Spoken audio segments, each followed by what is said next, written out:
Alhamdulillahi Rabbil Alameen, as-salatu was-salamu ala rasulihil kareem, wa ala alihi wa ashabihi wa man illa sunnatihi ila yawmiddin. Assalamu alaikum wa rahmatullahi wa barakatuh, brothers. Today, inshallah ta'ala, we'll discuss a very interesting basically a topic of Seerah, the wives of Rasulullah sallallahu alaihi wasallam, the Ummahatul Mu'minin. And we are discussing this at this point because the next big topic that we're going to discuss is the slander of Aisha radhiyallahu anha. As you know, last week we talked about the battle of Al-Muraisiyah, the Bani Mustalaq, and we said that the battle has nothing, but in that battle, that is the only battle that Munafiqun has taken part in the battle. And when the battle finished, when they are coming back, that's when the incident happened with Aisha radhiyallahu anha, as that you all know, that they spread the lies about her, and there's a lot of difficulties went through Rasulullah sallallahu alaihi wasallam. So we'll talk about it inshallah ta'ala next week. So before that, we should discuss this topic, the wives of Rasulullah sallallahu alaihi wasallam. So as you all know, that our Prophet sallam married how many women? 9, 13, 11, 10, 12, anything else? 13. Yeah, he married 13, but 9 of them was consummated. 9 of them was consummated, and he also had 2 slave girls, as you can say, the concubine, milkin, in Arabic they said that.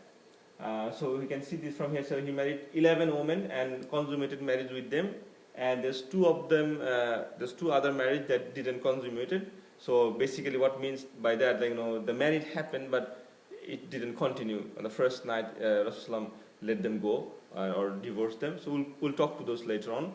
And out of this 11 women, 2 of them passed away during the lifetime of Rasulullah sallallahu alaihi wasallam. And these are the 2 we'll talk about. Khadija is one of them, as you all know that. Also, Rasulullah has 2 concubines, the slave women from Maria and Raihana. And Maria is the one, she gave birth to Ibrahim, the son of Rasulullah sallallahu alaihi wasallam. And Ibrahim didn't last. He lived only for 18 months, and after that he passed away. So we'll come to that incident later on, inshallah ta'ala, when it comes to Seerah. Now we'll go through the 11 wives of Rasulullah sallallahu alaihi wasallam today very quickly. I know it's 11 of them. Inshallah ta'ala, I have intention and plan that after the Seerah finish, we'll do a full life story of all these 11 mothers of our believers, because they are our mothers. That's why they are called Ummahatul Mu'minin. If someone asks you who is your mother, and if you can say anything about your mother, this is very shameful. So we should know about them. How pious are they that Allah has given them the opportunity to become the wife of Rasulullah sallallahu alaihi wasallam, and they became the Ummahatul Mu'minin. So today we'll go through very quickly, and most of the thing that you probably know, but just to touch every wife of Rasulullah sallallahu alaihi wasallam, every topic of Rasulullah sallallahu alaihi wasallam, and we'll go through that inshallah. So first, the Khadija bint Khalid, and she was the first wife of Rasulullah sallallahu alaihi wasallam, as you all know, and she was the most beloved one. Rasulullah lived with her 25 years of marriage life, some say more than 26 years, because when Rasulullah got married with her, he was only 25 years old, and Khadija died when he was 50 or 51 years old at that time. And she's the first Muslim of this ummah, as you know. She's the first Muslim, she's the first believer. Even that, Rasulullah didn't start the dawah. He was also confused, because when Rasulullah came back from the Hira, he said, Zammiluni, cover me up. So he was also not sure that what's happening with him. Jibril came and said, Iqra bismi rabbika. Rasulullah also not confirmed that what's going on. And she already believed that she said, no, Allah will never do anything bad with you. So, and let me take you to my the cousin, and he took it to her cousin. So she is the first believer. She is the only wife through which Allah blessed Rasulullah with children. So only wife Khadija has children from Rasulullah sallallahu alaihi wasallam, and you all know there's 2 sons, and then we have Zainab, Ruqayya, Kulsum, and Fatima, all 4 daughters of Rasulullah sallallahu alaihi wasallam. Also, Rasulullah did not smile for a few months after she passed away, and she was most beloved to Rasulullah. And there's a lot of other incidents. Khadija radhiyallahu anha had a sister. So one day the sister came in the house of Rasulullah, and she was just calling Rasulullah. Rasulullah was taking a nap. As soon as Rasulullah heard her voice, because she is her sister and she has the similar voice and everything, as you know, the sister has similar voice and the voice feature, Rasulullah thought that Khadija came. and she just woke up. He just woke up and he said, no, is it Khadija? Although he knows that Khadija not there anymore, she passed away. But because of her love and everything, he did these things. Also Rasulullah told Aisha radiallahu anhu that Allah has given him nothing better, no better wife than Khadija. You know that our mother Aisha radiallahu anha, she was young, she was a little jealous and everything, which is normal. And out of jealousy, she one day said to Rasulullah that, Ya Rasulullah, why you still talk about Khadija? She is old and she is gone, and Allah has given you much better than her. Meaning because Aisha was a virgin, younger, but Rasulullah became very angry, and he said to Aisha that no, Allah has never replaced Khadija in my heart, and she is the only one that Allah blessed me with the children. And also, she was one of the 4 best women as described by Rasulullah. The hadith that one day Rasulullah draw 4 lines in the sand, and Rasulullah said to the Sahaba, do you know what are the 4 lines? The Sahaba said, what are the 4 lines? He said, these are the 4 great women of the Ummah. Who was the first one? Maryam, the mother of Isa ibn Maryam. And also the second one is Asiya, the wife of Pharaoh. The third one is Khadija, and the 4th is Fatima bint Muhammad. So this is what very quickly about the Khadija bint Khuwailid. The next wife after Khadija radiallahu anha passed away is Sauda bint Jama. Rasulullah married her almost 6 months after Khadija radiallahu anha passed away, and she was a widow of Sakran bin Amr. Sakran bin Amr was a brother of Suhail bin Amr, and she also migrated as a Muslim to Abyssinia. Remember those first few people, like 12 people, and 3 ladies, they passed to the Abyssinia. She was one of them. And then her husband, when they came back to Makkah, the husband passed away, and the family of her husband and of her own did not abandon her, basically, because she was a Muslim in Meccan period. So there was no one else to take care of her. So Rasulullah married her because there's no one else to take care of her. And as described, she was like a bit of a large and older lady. And from her we got the fiqh of Muzdalifah. Remember, you probably who went to Hajj, you know that in Muzdalifah there is the fiqh from the Maliki madhab that you can leave Muzdalifah after 12 o'clock or something after midnight, because Sauda bint Jama radiallahu anha, she was tired and everything, and she was a big lady. So Rasulullah let her go after 12 o'clock, after midnight. That is, you can go, and he sent Ibn Abbas with her. Ibn Abbas was a little kid at that time. That you can go, you don't have to stay the whole night at Muzdalifah. And from that fiqh, a lot of people still follow that, in the Maliki madhab, and even some other madhab also, that yes, if you are older and tired or sick, you can leave Muzdalifah after 12 o'clock. So this is how we got it from there. And in Medina life, what she did, she had a feeling that because she's older and getting older, oldest of all the wives, she thought that Rasulullah will divorce her, because she's not young and everything, something like that. So she had this in her feeling. Rasulullah didn't say anything. So what she did, she said to Rasulullah, Ya Rasulullah, I give my night, because Rasulullah used to distribute all the nights between all the wives. So I give my nights to Aisha, but don't let me go. Let me stay as your wife, because I want to be resurrected in the day of judgment as your wife. Rasulullah said, yes, very good, that's not a problem. If you want, I can do that for you. So she gave her night to Aisha, and she still stayed as the mother of the believer and as a wife of Rasulullah sallallahu alaihi wasallam.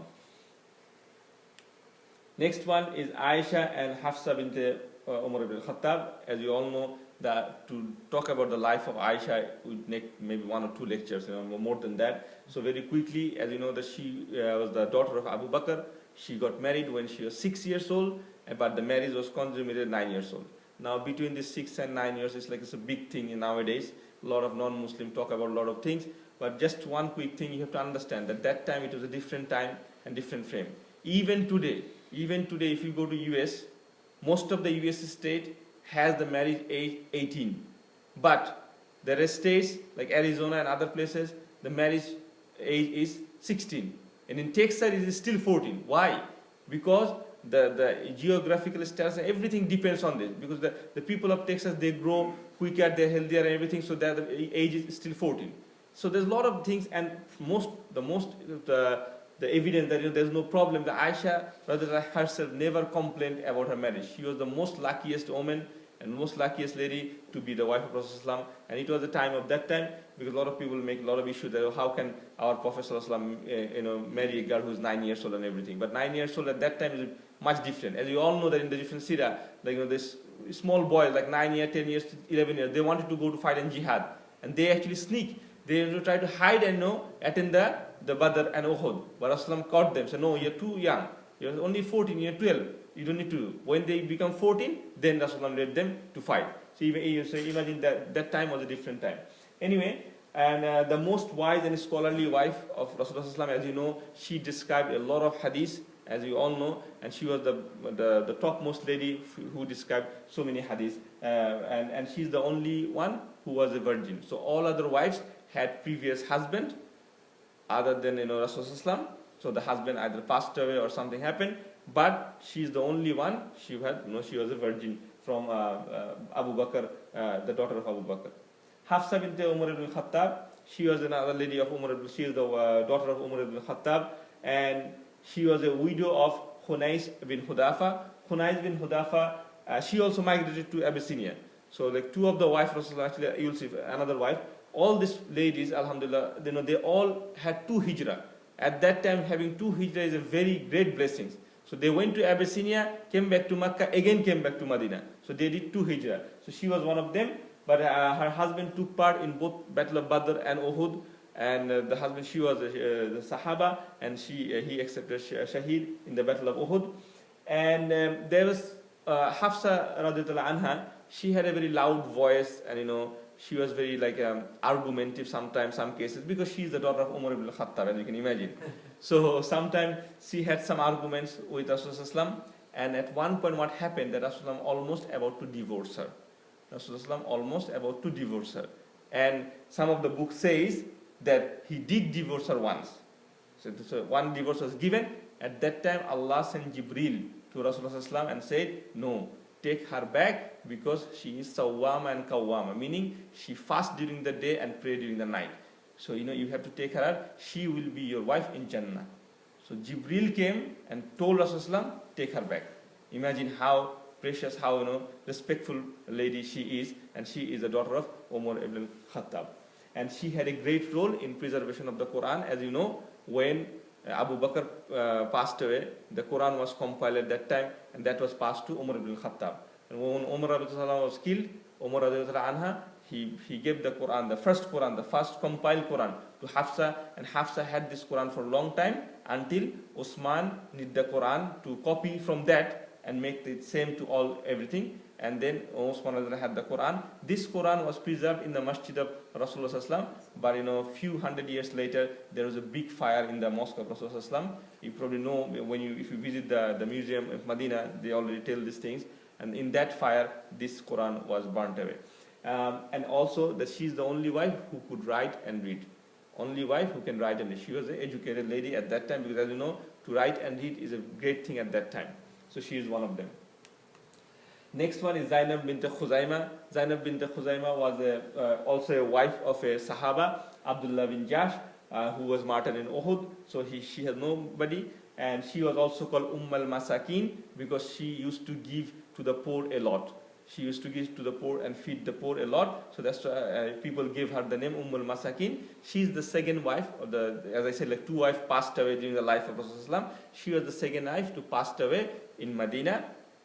After the marriage, 3-4 months, probably some books say 6 months, she passed away. And she is the first wife of Rasulullah to be buried in the Jannatul Baqi or Baqi al-Gharqad. So if you go even today to Jannatul Baqi, the first wife, so all the 9 wives are there, first wife is Zainab bint Khuzaima. Then Salama bint Abi Umayyah, she also had 2 hijrah. She was the wife of Abu Salama, he was a great Sahaba, and she had a very wonderful relationship with her husband. When her husband got, this is the story I want to mention, it's a very beautiful story. When her husband got injured in Battle of Uhud, so he didn't die in the Battle of Uhud, he got injured in the Battle of Uhud, and he came back and he was suffering for probably 1 month or 2 months. During that time, they know that he's going to not live.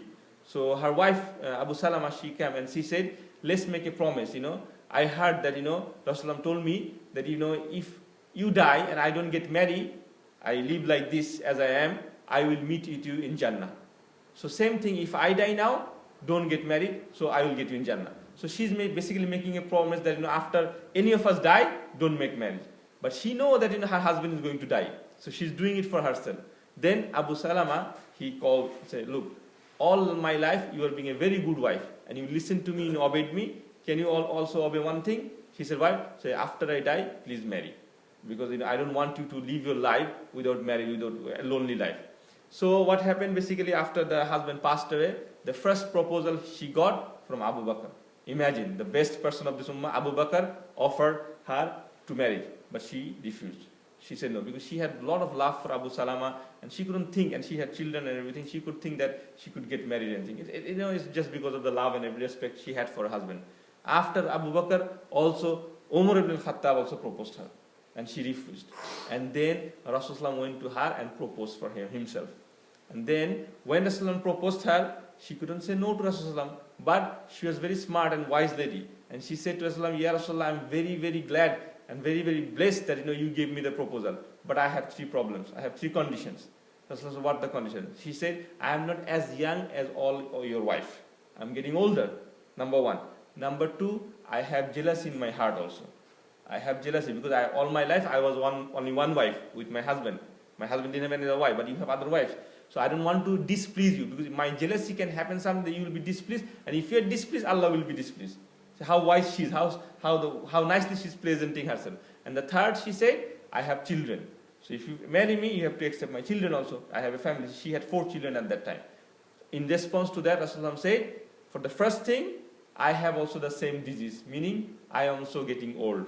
So Rasulullah joked with her that I also have the same disease of getting old, so I am not also that young. Because Rasulullah at that time probably 54 or 55 years old. And then he said, I will make dua to Allah subhanahu wa ta'ala that Allah takes the jealousy from your heart. And for the third one, your family is my family. And then she agreed to marry Rasulullah sallallahu alaihi wasallam. And she was a very wise lady. We'll talk about her later on in another event in Battle of Hudaybiyah, the Treaty of Hudaybiyah, what she did.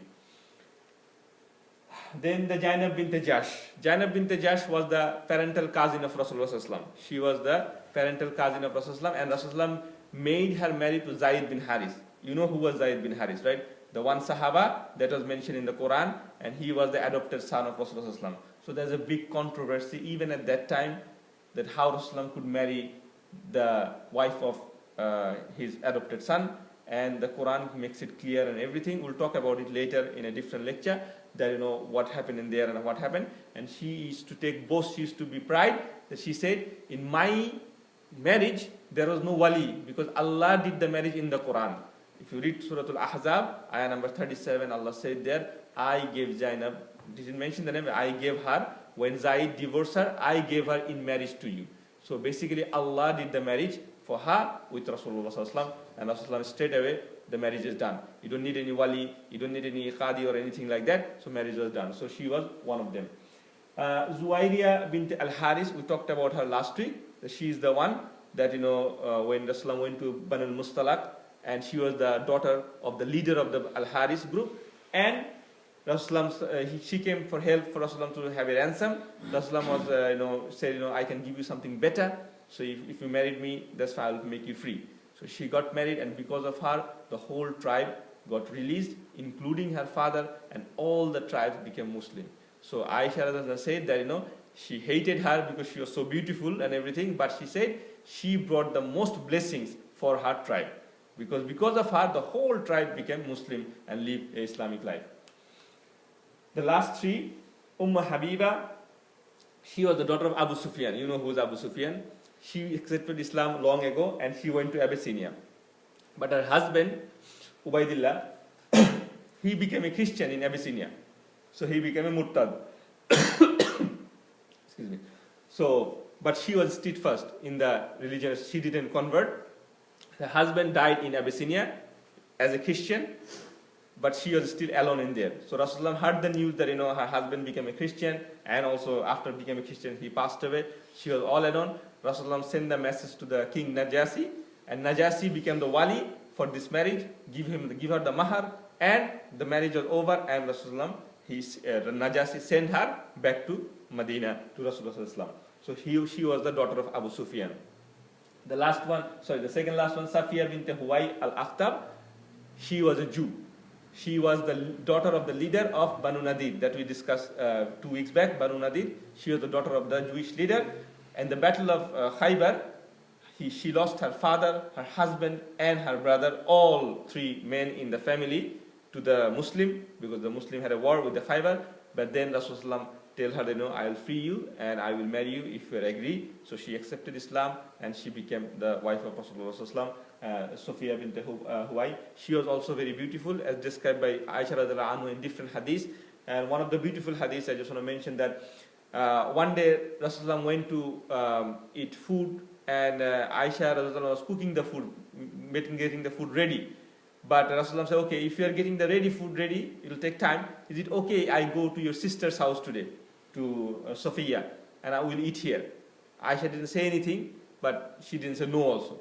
So Rasulullah went to Sophia's house and started eating the food from Sophia. So Aisha became angry. She became angry, and she came and she threw the plate in front of Sophia. The plate of the food, she threw it. And the food went to the face of Sophia. And then Aisha stood up and left the place. So Rasulullah said to Sophia, your sister got angry today, the jealousy overpowered her today. And then Rasulullah take the food from her face and eat it, just to show how much he loves. Our Prophet ﷺ used to love them so nicely, so equally. Nobody never feel like lack of love from any time or any place from Rasulullah ﷺ. So that is a beautiful hadith about Sophia. The last one is Maimuna bint al-Haris. She was the daughter of Al-Haris, and actually she was the half sister of Juwayriya al-Haris. That is talk about, she is the half sister of Juwayriya al-Haris, and Rasulullah got married with her in Makkah when Rasulullah went to do the Umratul Qada. We'll talk about this, what is Umratul Qada and everything later on, inshallah ta'ala.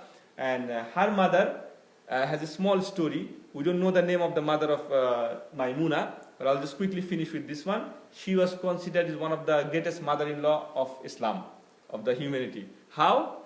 This lady has five daughters. This lady has 5 daughters.